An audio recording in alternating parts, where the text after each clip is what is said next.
Hello, welcome to the Jugnu IAS academy. आज हम पढ़ेंगे 7th क्लास की सोशल एंड पॉलिटिकल लाइफ का चैप्टर फर्स्ट का यूनिट 1 है ये।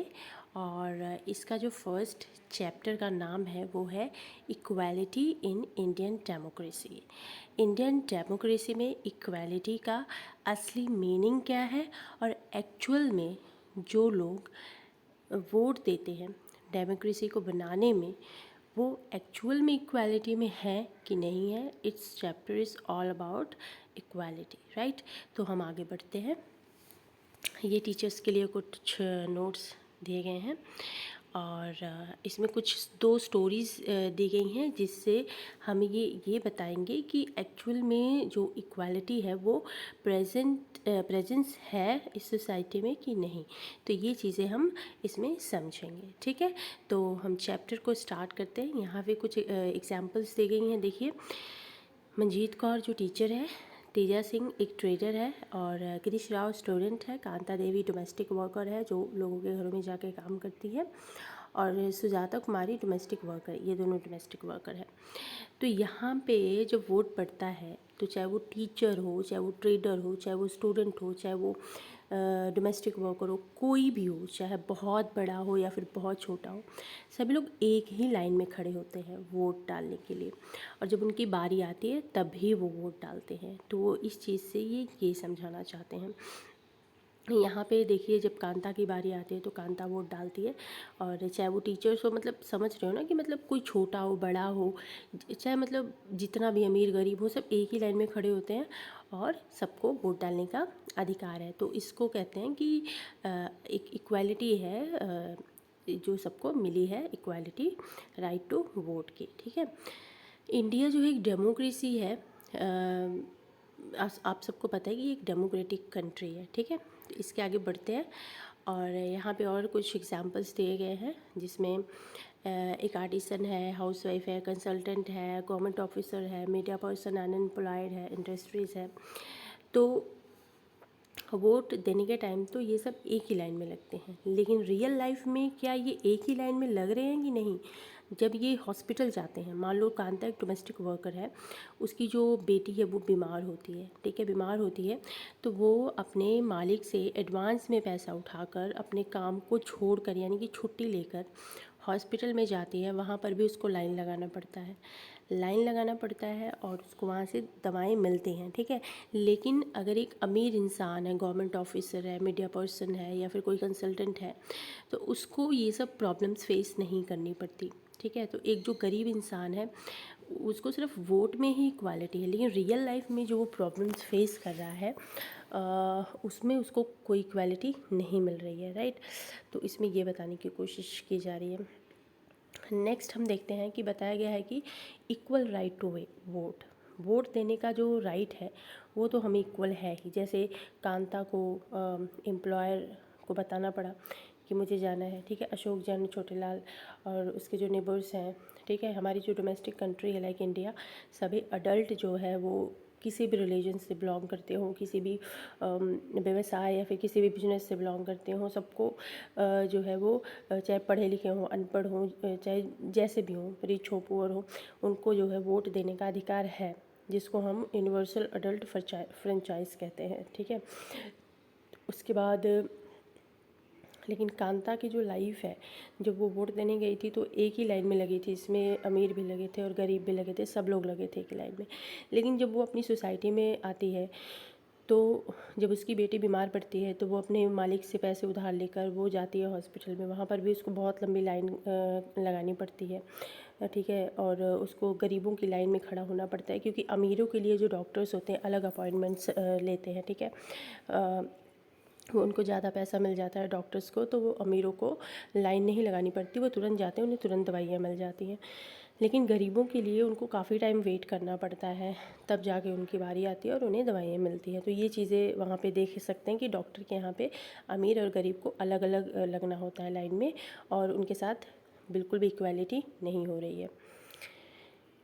Next other kind of equality क्या है कि each of this based on real incident of, हम 2 स्टोरीज़ देखेंगे, ठीक है। इसमें एक ओम प्रकाश है, जिसका बेटा स्कूल में पढ़ता है। ओम प्रकाश जो है वाल्मीकि कास्ट से बिलोंग करता है। तो उसका बेटा जो है वो स्कूल में पढ़ता है। तो एक बार क्या होता है कि उसका बेटा जो है वो क्लास साफ़ कर रहा होता है। तो ओम प्रकाश जो है उसको देख लेता है कि मेरा बेटा जो है वो क्लास साफ़ कर रहा है। तो वो उसको वहाँ स्कूल से ले जाता है और काफ़ी नाराज़ भी होता है, राइट। तो इस तरह से वो उसको स्कूल से हटा लेता है। तो इसमें क्या देखा गया है कि एक जात के बेस पे, क्योंकि वो वाल्मीकि है तो उसको साफ सफाई का काम दे दिया स्कूल वालों ने, ठीक है। तो एक तरह से उसके साथ कोई इक्वालिटी तो नहीं हो रही ना, रिलीजन के बेस्ड पे उसके साथ डिस्क्रिमिनेशन हो रहा है। दूसरी साइड में एक अंसारीज फैमिली थी जो अपार्टमेंट लेने जाते हैं, कई जगह जाते हैं अपार्टमेंट में। तो जो लैंडलॉर्ड्स होते हैं वो कहते हैं कि भाई हम अपना अपार्टमेंट्स उन्हीं को देंगे जो नॉनवेज नहीं खाते होंगे, लाइक किसी ब्राह्मण को या फिर किसी और कास्ट को, क्योंकि वो अंसारीज हैं तो देश इंश्योर कि वो चिकन पकाएंगे ही या फिर नॉनवेज तो खाएंगे ही। तो इस तरह से उनके साथ रिलीजन के तौर पर डिस्क्रिमिनेशन हो रहा है। तो यहाँ पर भी कोई इक्वालिटी नहीं देखी जा रही है। तो यहाँ पे वही स्टोरी बताई गई है। ओम प्रकाश जो एक फेमस दलित राइटर है और उन्होंने लिखा है कि झूठा, he writes, I had sit away from the others in the class. उन्होंने बताया है कि मैं सबसे अलग बैठता था और फ्लोर पे बैठता था और मैट जो कि सम टाइम क्या होता था कि वो हर किसी से दूर बैठते थे या फिर किसी के पास नहीं बैठते थे दूर। लेकिन सम टाइम क्या, they would beat me without any reason, वो उनको मार दिया करते थे। ये सब अपनी स्टोरीज़ बता रहे हैं कि किस तरह से एक दलित होने के नाते उनके साथ भेदभाव होता था स्कूल में, राइट। तो ये चीज़ें हैं। और ये मैंने आपको बता दी है स्टोरीज़, ठीक है। तो उसके बाद डिग्निटी यहाँ पे आ जाती है कि when a person treated unequally there dignity is violated, ठीक है। अगर किसी पर्सन को सिर्फ एक जात के नाम पर, ठीक है, उसके साथ भेदभाव किया जाता है तो उसकी डिग्निटी को फ़र्क पड़ता है, उसकी डिग्निटी जो है वो वायलेट होती है। जैसा कि ओम प्रकाश वाल्मीकि के साथ हुआ और अंसारीज के साथ हुआ। अंसारीज को कई लोगों ने ये सजेशन दिया कि भाई आप अपना नाम जो है वो बदल कर कुछ और रख लीजिए, ठीक है, ताकि आपको अपार्टमेंट ईजिली मिल जाए। तो इस तरह से उनकी डिग्निटी और सेल्फ रिस्पेक्ट को वो ठेस पहुंचती थी। इस तरह से उन्होंने ऐसे सजेशन लेने के लिए मना कर दिया, राइट। तो ये है इक्वालिटी इन इंडियन डेमोक्रेसी। अब डेमोक्रेसी में इक्वालिटी क्या है कि इंडियन कॉन्स्टिट्यूशन जो है वो हर पर्सन को इक्वल रिकॉग्नाइज करता है। इसका मतलब ये है कि उनके लिए हर इंसान जो है कंट्री का बराबर है, इंक्लूडिंग मेल फीमेल पर्सनस, किसी भी शहर का हो, किसी भी जात का, धर्म का, किसी भी ट्राइब का, किसी भी एजुकेशनल बैकग्राउंड का हो, इकोनॉमिक बैकग्राउंड का हो, उसको हम इक्वली ही ट्रीट करेंगे। लेकिन this is not to say that inequality ceases to exist. इसका मतलब ये नहीं है कि जो इनइक्वालिटी है वो ख़त्म ही हो गई है, ठीक है। इसका मतलब ये तो बिल्कुल भी नहीं है। लेकिन एटलीस्ट डेमोक्रेटिक इंडिया में जो प्रिंसिपल है इक्वालिटी का, सभी person, equality of person is recognised. While other क्या है कि ये आप देख सकते हैं पार्लियामेंट का, अब existed to protect people from discrimination, ill treatment. Now there are several that works to see that people are treated with dignity and equals. ऐसा कॉन्स्टिट्यूशन में लिखा है, बट रियल लाइफ में ये चीज़ एग्जिस्ट नहीं करती है, जैसा कि हमने पिछली कुछ स्टोरीज़ में देखा। अब कुछ जो प्रोविज़न्स है कॉन्स्टिट्यूशन का, फर्स्ट प्रोविज़न ये है, ये मैं हाईलाइट कर देती हूँ बट ये हाईलाइट नहीं होगा। फर्स्ट ये है कि, एक minute,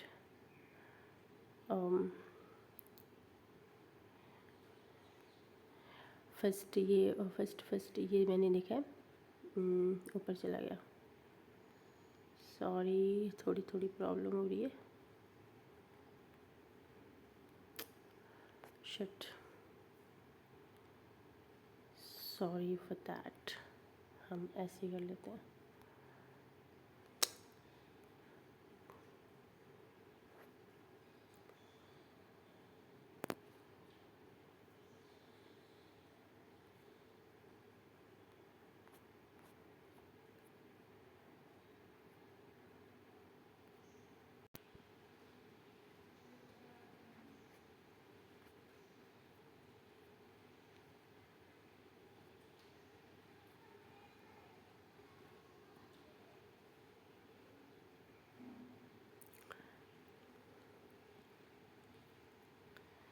I am really sorry, थोड़ी प्रॉब्लम आ गई थी। तो हम कहाँ थे कि जो इक्वालिटी का जो रिकॉग्निशन है वो कुछ प्रोविजंस जो है वो दिए हुए हैं कॉन्स्टिट्यूशन में इसके लिए।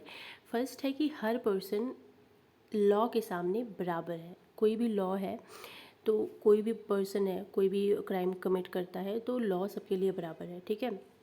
Every person is equal before the law.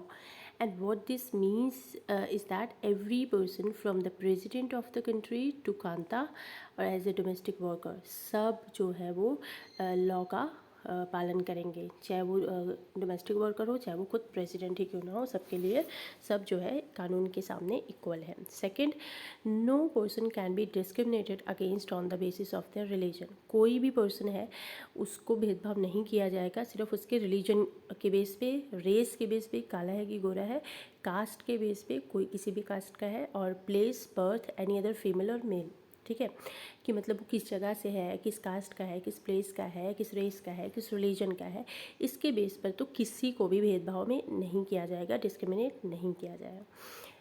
Third है, every person has access to all public places including playgrounds, hotels, shops and market.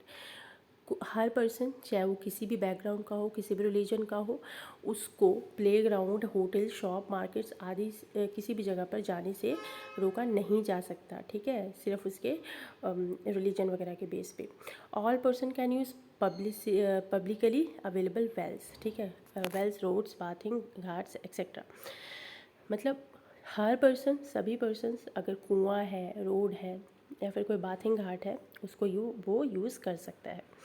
Fourth, untouchability has been abolished. Untouchability मतलब छुआछूत भेदभाव जो है वो ख़त्म कर दिया गया है। अब इसमें दो चीज़ें हैं, गवर्नमेंट ने इम्प्लीमेंट करने की कोशिश की है कि इक्वालिटी जो है वो that is granted in the constitution, the first through laws, second through government programmes और स्कीम्स, कि गवर्नमेंट ने इसको गारंटीड कर दिया है एक कॉन्स्टिट्यूशन के लॉज के अकॉर्डिंग, और दूसरा जो है वो प्रोग्राम, स्कीम्स जो कि कम्युनिटीज़ की जो प्रॉब्लम्स है उसको हेल्प करने के लिए। अब कुछ लॉज जो है इंडिया में वो हर पर्सन के राइट्स को प्रोटेक्ट करने के लिए और इक्वली ट्रीट करने के लिए बनाए गए हैं, लेकिन एडिशन जो लॉज हैं वो कुछ स्कीम्स जो बनाई गई हैं वो उनकी लाइफ, जो कम्युनिटीज़ हैं उनकी लाइफ्स को इम्प्रूव करने के लिए बनाई गई हैं। अब कुछ और स्टेप्स जो गवर्नमेंट के द्वारा लिए गए हैं, जैसे मिड डे मील स्कीम, वहाँ पे जितने भी बच्चे आते हैं, चाहे वो बड़े घर से हो, छोटे घर से हो, अमीर हो, गरीब हो, एक ही लाइन में बैठकर खाना खाते हैं। तो ये भी एक इनिशिएटिव है गवर्नमेंट का इन सब चीज़ों को ख़त्म करने का। और तमिलनाडु एक फ़र्स्ट स्टेट हुआ है इंडिया में जिन्होंने ये स्कीम इंट्रोड्यूस की थी फर्स्ट 2001 में, और सुप्रीम कोर्ट ने सभी स्टेट गवर्नमेंट को कहा कि ये प्रोग्राम जो है वो अपने स्कूल में विदिन 6 मंथ में स्टार्ट करें। अब ये प्रोग्राम जो है बहुत सारे पॉजिटिव इफ़ेक्ट्स लेकर आया, और जैसे कुछ गरीब बच्चे थे उन्होंने स्कूल आना शुरू किया रेगुलरली, इससे अटेंडेंस बढ़ी, और टीचर्स ने रिपोर्ट किया कि childrens would often go home for lunch, कि मतलब वो हमेशा खाना खाने के लिए घर जाते थे और वो वापस नहीं आते थे। लेकिन अब क्या है, मिड डे मील आने की वजह से वो स्कूल में ही रहते हैं खाना खाने के लिए, बल्कि जो बच्चे नहीं भी आते थे वो खाना खाने के लालच में वो स्कूल आने लगे हैं, और उनकी अटेंडेंस जो है वो काफ़ी इम्प्रूव हुई है।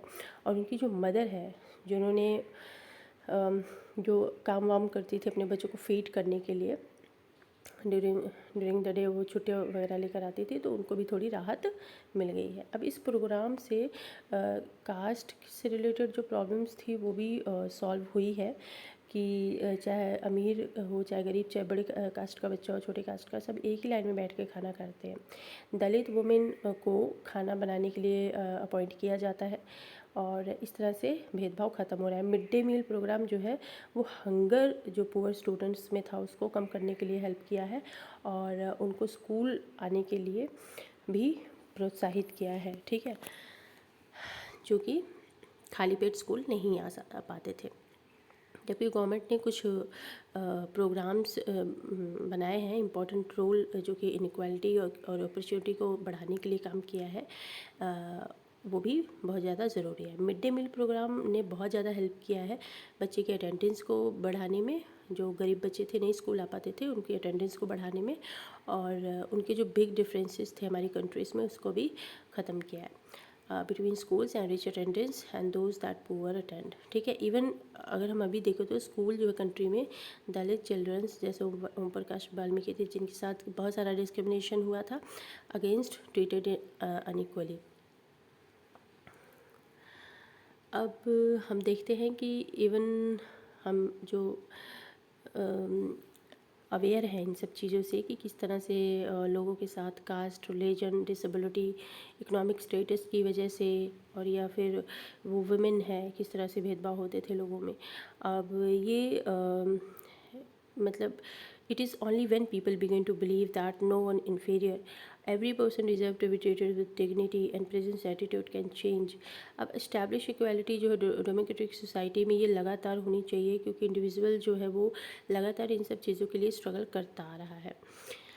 अब कुछ इश्यूज़ हैं इनइक्वालिटी के अदर डेमोक्रेसीज में, जैसे wondering whether India is the democratic country which there is inequality where the struggles for equality continues to exist. हम एग्जांपल देते हैं कि जैसे यूएस और अमेरिका और अफ्रीका और अमेरिकन्स जो एंसेंटर्स होते थे वो slaves who were bought from Africa.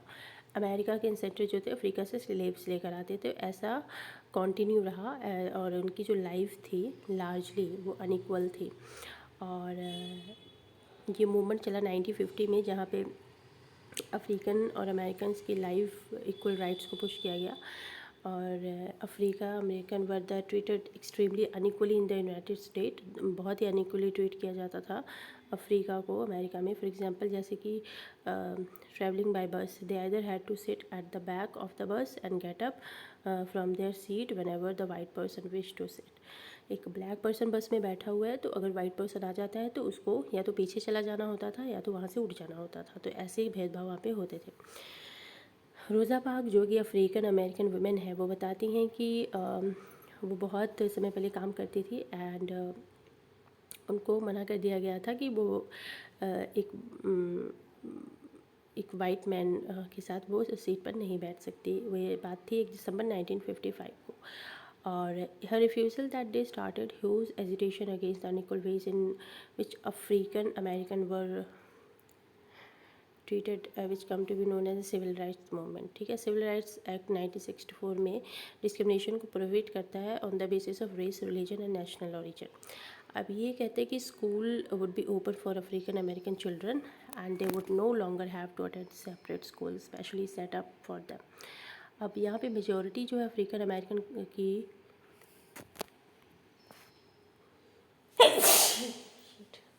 Sorry for that,